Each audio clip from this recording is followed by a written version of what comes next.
સુરતમાં યુવકોને યુવતીની છેડતી કરવી ભારે પડી। યુવતીની છેડતી કરવા મામલે યુવતીના પરિવારજનોએ બે યુવકોને ઢોર માર માર્યો।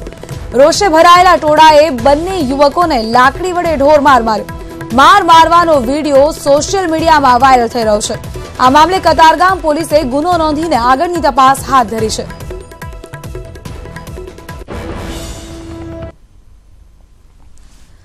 तो दृश्यों में जोई शकाय छे कि सूरत में बे युवकों द्वारा ज्यारे युवतीनी छेड़ती करवामां आवी त्यारे आ छेड़ती करवी तेमने भारे पड़ी गई। युवतीना परिवारजनोए युवकोने ढोर मार मार्यो अने आ समये लोकोनुं टोळुं पण અહીં એકત્ર થઈ ગયું હતું અને ઉશ્કેરાયેલા ટોળાએ પણ આ યુવકોને માર માર્યો હતો।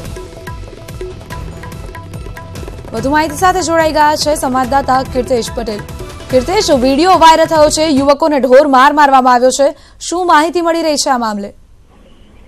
ચોક્કસ સુરતના કતારગામ વિસ્તારની આ ઘટના છે। કતારગામ મેઇન રોડ ઉપરથી પતિ પત્ની પસાર થઈ રહ્યા હતા ત્યારે ઈનાની લારી પર કામ કરતા કેટલાક યુવાનોએ મહિલાની છેડતી કરી હતી। જો કે પતિ ઠપકો આપવા જતા લારીના જે કામ કરતા કર્મચારીઓ છે તે યુવતીના પતિને માર માર્યો હતો। તેને લઈને મામલો વિસ્તરાતો જોતજોતામાં યુવતી અને તેના પરિવારના સભ્યો દોડી આવ્યા હતા અને લારી પર કામ કરતા યુવાનોને ઢોર માર માર્યા હતા। જોકે નજીકમાં જ એક યુવાને આ સમગ્ર ઘટના સીસીટીવી કેમેરામાં કેદ કરી હતી। આ ઘટનાને લઈને કતારગામ પોલીસે હત્યાના પ્રયાસનો ગુનો દાખલ કરીને બંને પક્ષની ફરિયાદ લઈ આ મામલે તપાસ શરૂ કરી છે। જી કીર્તેશ, આભાર આપનો અમારી સાથે જોડાવા માટે।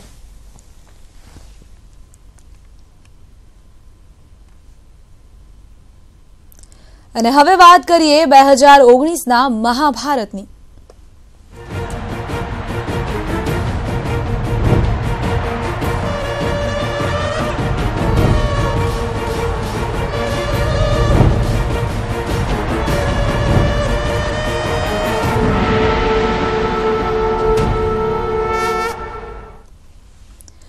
ગાંધીનગર ખાતે ભાજપની પાર્લામેન્ટરી બેઠકનો આજે બીજો દિવસ છે। સીએમ રૂપાણીના નિવાસસ્થાને મળનારી આજની બેઠકમાં પ્રદેશ ભાજપ પ્રભારી ઓમ માથુર સહિતના નેતાઓ હાજર રહેશે।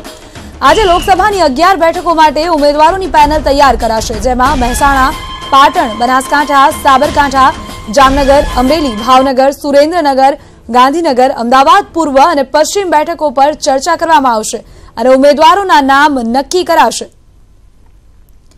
તો 11 બેઠકો પર ઉમેદવારોના નામને લઈને ચર્ચા કરવા માટે આજે ભાજપની પાર્લામેન્ટરી બેઠક મળી રહી છે। આ બેઠકનો આજે બીજો દિવસ છે। વિજય રૂપાણીના નિવાસ સ્થાને આ બેઠક મળી રહી છે। બેઠકમાં ઓમ માથુર સહિતના નેતાઓ હાજર રહેશે અને જે 11 બેઠકો છે તેના પર મંથન કરવામાં આવશે।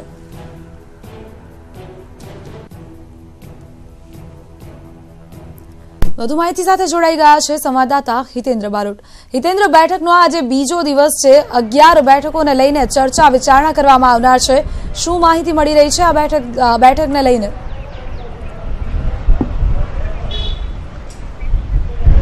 પ્રિયંકા, આજે નિરીક્ષકો દ્વારા જે પ્રદેશની અંદર એમને મોકલવામાં આવ્યા હતા એમના દ્વારા જે અહેવાલ તૈયાર કરવામાં આવશે એ અહેવાલ એમના દ્વારા પ્રદેશ ચૂંટણી સમિતિ સમક્ષ મૂકવામાં આવશે।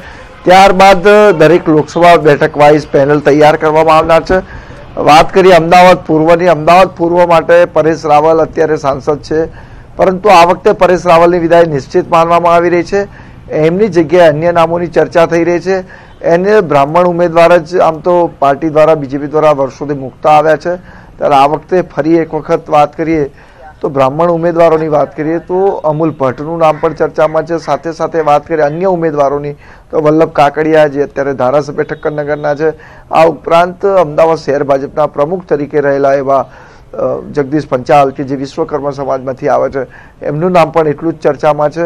એટલે આ 3 મુખ્ય નામોની વાત કરી। સાથે સાથે અમદાવાદ પશ્ચિમની વાત કરીએ તો અમદાવાદ પશ્ચિમમાં ડોક્ટર કિરીટ સોલંકી છેલ્લી 2 ટર્મથી તેઓ સંસદ તરીકે પ્રતિનિધિત્વ કરી રહ્યા છે, ત્યારે આ વખતે એમના નામ સામે કેટલાક તેમના જ વિરોધીઓ દ્વારા વિરોધ પણ વ્યક્ત કરવામાં આવ્યો છે, નારાજગી કાર્યકર્તાઓએ કરી છે, ત્યારે એમના નામની સામે જે વિરોધ છે। બીજું, એમની સામે જે લોકો ટિકિટો માંગી છે એ રમણલાલ વોરાએ જે પૂર્વ પ્રધાન રહી ચૂક્યા છે, વિધાનસભાના અધ્યક્ષ પણ રહ્યા છે, આત્મારામ પરમાર જે પૂર્વ પ્રધાન રહ્યા છે, એમના દ્વારા પણ ટિકિટ માંગવામાં આવી છે। આ 2 મુખ્ય નામો છે। સાથે સાથે કિશોર મકવાણા કે જે વડાપ્રધાન નરેન્દ્ર મોદીની ખૂબ એકદમ નજીક માનવામાં આવે છે, એમનું નામ પણ રેસમાં માનવામાં આવી રહ્યું છે। એ પ્રકારે ગાંધીનગરની વાત કરીએ તો ગાંધીનગરમાં તમામ લોકો એકમતે એ વાત કરી છે કે રાષ્ટ્રીય નેતૃત્વ જેને પસંદ કરશે એને અમે જીતાડી દઈશું, એટલે કે રાષ્ટ્રીય નેતૃત્વ પર સમગ્ર મામલો છોડવામાં આવે છે. મહેસાણાની વાત કરીએ તો મહેસાણામાં જયશ્રીબેન પટેલ કે જે 2 ટર્મથી સંસદ સભ્ય તરીકે પ્રતિનિધિત્વ કરી રહ્યા છે, એમના સ્થાને ટિકિટ અનેક લોકોએ માગી છે. એમાં મુખ્ય નામોની વાત કરીએ તો પૂર્વ ગૃહ રાજ્યપ્રધાન રજની પટેલ દ્વારા પણ ટિકિટ માગવામાં આવી છે. મહત્વની વાત તો એ છે પૂર્વ ગૃહ રાજ્યપ્રધાન પોતે વર્ષ 2017માં યોજાયેલ વિધાનસભાની ચૂંટણીમાં બહુચરાજી વિધાનસભાની બેઠક પણ જાળવી શક્યા નથી. એ હવે મહેસાણા લોકસભા બેઠકની ટિકિટ માગી રહ્યા છે. ત્યારે અનેક સવાલો કાર્યકર્તાઓ ઊભા થઈ રહ્યા છે કે જે પોતે સીટ નથી પોતાની જીતી શકતું, એ 7 લોકસભા વિધાનસભાનો વિસ્તાર આવતો હોય એમાંથી એ લોકસભા કેવી રીતે જીતી શકે, એવા પણ અનેક પ્રશ્નાર્થો છે.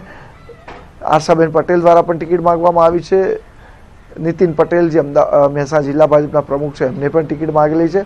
એ જ રીતે પાટણની વાત કરીએ તો પાટણમાં લીલાધર વાઘેલાનું નામ એમના દ્વારા ફરી એકવાર ટિકિટ માગી છે. એમને બનાસકાંઠામાં પણ ટિકિટ માગી છે, પરંતુ અત્યારે એમની જે ઉંમર છે એ જોતાં પાર્ટી એમને પસંદ નહીં કરે. એમના સ્થાને અત્યારે દિલીપ ઠાકોરનું નામ પણ અગ્રેસર ટોપ પર જોવા મળ્યું છે, જે અત્યારે રાજ્યના કેબિનેટ કક્ષાના પ્રધાન છે.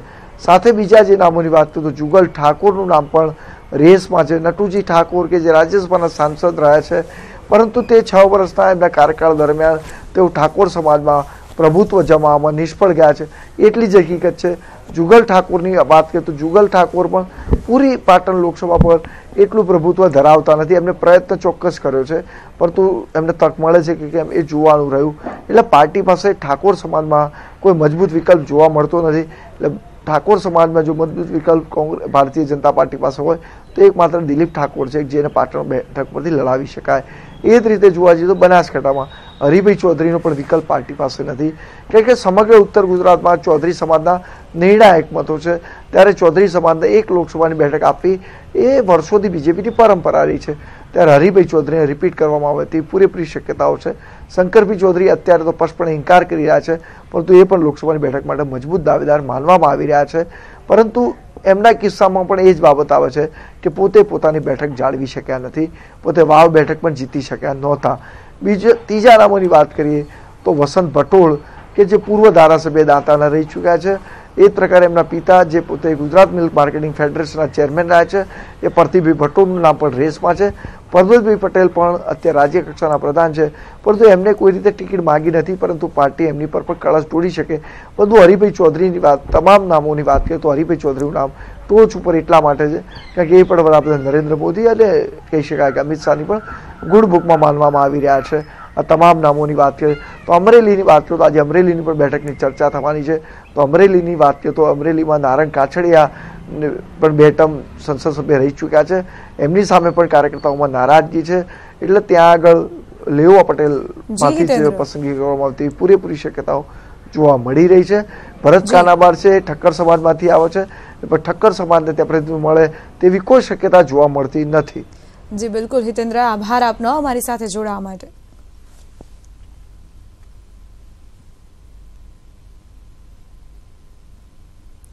ભરૂચમાં ઉઠ્યો છે ચૂંટણી બહિષ્કારનો સૂર. જૂના ભરૂચ વિસ્તારના સ્થાનિકોએ વિવિધ પડતર પ્રશ્નોનું નિરાકરણ ન આવતા નેતાઓને ચીમકી આપી છે. લોકસભા ચૂંટણીમાં મત માંગવા આવનાર નેતાઓને ચપ્પલનો હાર પહેરાવવાની અહીંના લોકોએ ચીમકી ઉચ્ચારી છે. જૂના ભરૂચમાં ડ્રેનેજ લાઇનની કામગીરી માટે માર્ગ ખોદવામાં આવ્યા હતા, પરંતુ ત્યારબાદ પેચવર્ક ન કરાતા માર્ગ અત્યંત બિસ્માર બન્યો છે, જેના કારણે હજારો લોકો પરેશાન થઈ ઉઠ્યા છે. સ્થાનિકોના આક્ષેપ અનુસાર માર્ગના સમારકામ માટે વારંવાર રજૂઆત કરવા છતાં તેમના પ્રશ્નોનું કોઈ જ નિરાકરણ નથી આવ્યું. ત્યારે ચૂંટણીના બહિષ્કાર સાથે જૂતાનો હાર પહેરાવી નેતાઓને સબક શીખવાડવાનું સ્થાનિક પ્રજાએ નક્કી કર્યું છે. આખા જૂના ભરૂચમાં રોડ સમસ્યા વર્ષોથી છે, તે પૂરી કરી નથી. રસ્તાઓ બનાવ્યા નથી, અનેકો વાર રજૂઆત કરવા છતાં પણ રસ્તાઓ બનાવવા આવતા નથી. અને બીજું કે એ લોકોને કંઈ પણ પાઇપલાઇન નાખવાની હોય તો ખોદી જાય જ ખરા, પછી એનું પુરાણ કરવાનું નહીં, એનો રસ્તો બનાવવાનો નહીં. અમને લેડીઝોને સ્કૂટર લઈને જતા આવતા બી ઘણી તકલીફ પડે છે. અમારો પ્રશ્ન છે રેલી જતા આવતા, સ્કૂટર પર જતા, દૂધ લેવા જતા, શાક લેવા જતા, અમને જવાની મંદિરે જતા બહુ તકલીફ પડે છે. ને ખાડા ટેકરા છે તો અમારો પગ નાટો પડી જાય છે, લાકડી લઈને ચાલવાને બહુ જ તકલીફ છે. ને જેમ બને તેમ જલ્દી કરો. હજુ કેટલો ટાઈમ લાગશે? તમે કરો છો તો પછી સરખું કરીને જાઓ પાછું, કે પથ્થર ઊંચા નીચા હોય છે તો અમારા પાવાવાળા પગોને બધાને બહુ તકલીફ થાય છે.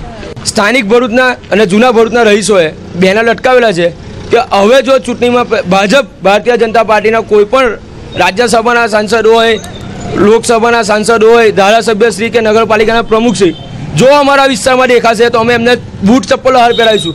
અમારી રજૂઆતો જો અમે રજૂઆત કરવા જઈએ ત્યારે એવું કે તમે એક તરફી ચલવો છો. અમે કાંઈ આ દિવસે એક તરફી ચલવું? તમે અમારા કામ કરો, અમારે કંઈ બીજું જોઈતું નથી. લોકસભાની ચૂંટણી નજીકમાં છે ત્યારે કોંગ્રેસના મહાસચિવ તરીકે જોડાયેલા પ્રિયંકા ગાંધીએ પણ પોતાના પક્ષ માટે જોરશોરથી પ્રચાર કરવાનું શરૂ કર્યું છે. આજથી પ્રિયંકા ગાંધી ગંગા યાત્રા શરૂ કરીને મતદારોનું મન જીતવાનો પ્રયાસ કરશે. પ્રિયંકા ગાંધી પ્રયાગરાજથી વારાણસી સુધી બોટ દ્વારા ગંગા યાત્રા કરશે. સાચી બાત પ્રિયંકા કે સાથ નામથી યાત્રા શરૂ કરવામાં આવશે. પ્રિયંકા ગાંધી આ દરમિયાન અલગ અલગ સ્થળોએ લોકો સાથે મુલાકાત કરશે. પ્રિયંકા ગાંધીના કાર્યક્રમની જો વાત કરીએ તો પ્રિયંકા આજે મનાઈયાથી બોટ દ્વારા પોતાની યાત્રા શરૂ કરશે. તે બોટમાં જ છાત્રોની સાથે ચર્ચા કરશે. ત્યારબાદ ડુમડુમા પહોંચીને લોકોની સાથે વાતચીત કરશે. સિરસામાં પ્રિયંકા સમગ્ર ગામની મુલાકાત લેશે. તો લક્ષાગૃહ, માંડા અને સીતામઢીમાં પ્રિયંકાનું ભવ્ય સ્વાગત કરવામાં આવશે.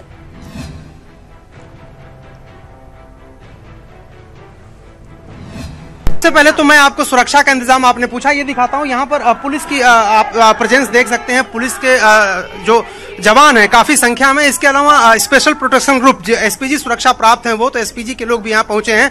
बड़े नेताओं की अगर आप बात कर रहे हैं तो अखिलेश प्रताप सिंह देखिए यहाँ पर हमारे सामने ही है, लगातार मौजूद है सवेरे से यहाँ से, और बंठन के आए हैं। प्रियंका गांधी के दौरे का आगाज यहाँ से हो रहा है। एकदम क्रीज लगा के बढ़िया से बेहतरीन तरीके से नेताजी जमीन पर आए हैं। ऐसा मत कहिए, हम जमीन पे रहते हैं, काम करते हैं। नहीं, आप तो पानी में जा रहे हैं। नहीं, तो गंगा मैया हैं, इनका आशीर्वाद सर माथे हैं। और हमारे राष्ट्रीय महासचिव आ रही हैं, प्रियंका जी आ रही हैं, तो हर कांग्रेसी पूरे रूट पे जुट गया है। एक जोश आया है और लोगों को एक उम्मीद जगी है, जबरदस्त उम्मीद जगी है पूरे उत्तर प्रदेश में, पूरे हिंदुस्तान में, कि कांग्रेस पार्टी की सरकार ही बेहतर